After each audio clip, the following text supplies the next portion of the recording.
Hi there. Next we have the cerebral cortex. The cerebral cortex is the intricate fabric of interconnected neural cells that covers the central hemispheres. Cerebral cortex is most known as the body's ultimate control and information processing center. The larger the cerebral cortex, the increased capacity for learning and thinking. Next, we'll talk about the structure of the cortex. The cortex contains 20 to 23 billion nervous cells. These cells are supported, nourished, and protected by the glial cells. The wrinkles of these cells, or folds, which they're also called, of the cerebral cortex, help to increase the brain's surface area.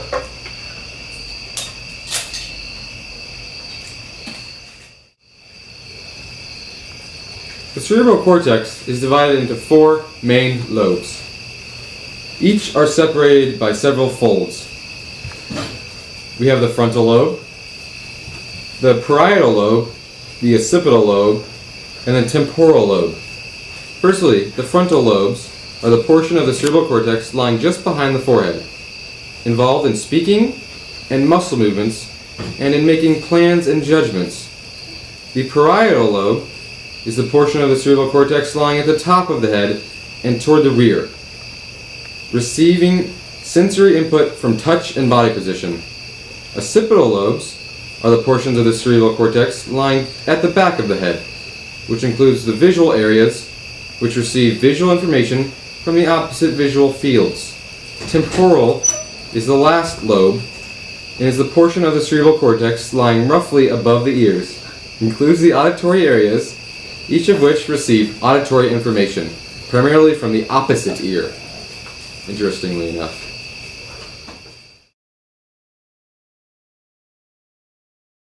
Hello, my name is Dr. Jira.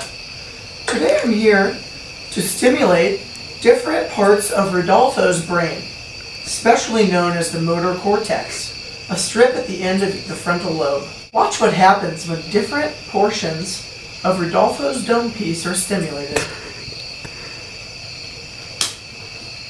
Oh. Oh. Fascinating. Oh. Stimulate different parts of Rodolfo's sensory cortex with my nifty remote control. He may feel as if somebody is touching him in different parts of his body. Let's give it a shot. Oh, ow, that hurt. Stop touching my arm. Let's try a couple more. Oh, oh, ah, woo, stop, stop. One last time. Oh, I like that.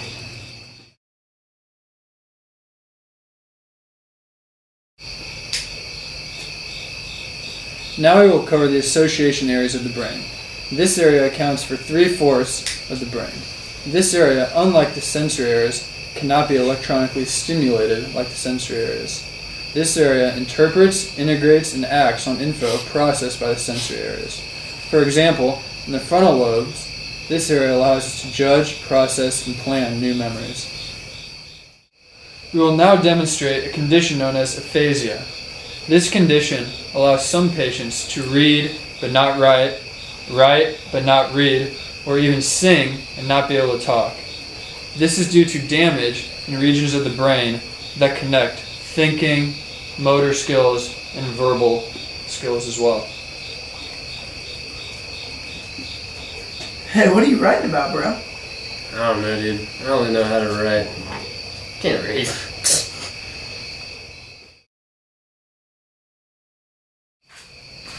Are we good? Oh, my arm! Dude, you don't even have an arm over there. Ah, right on. Why does this happen?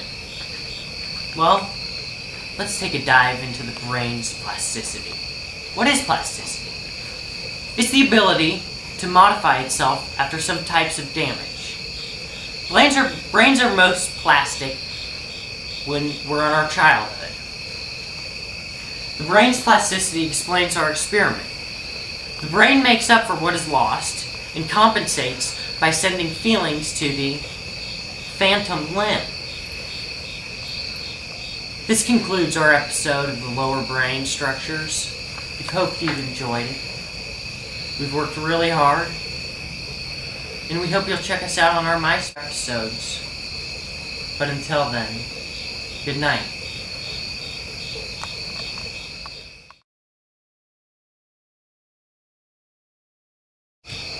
Does anyone have any questions, class? Oh, Ryan. That is a great question. You know who knows a lot about that subject? Miss Lamb?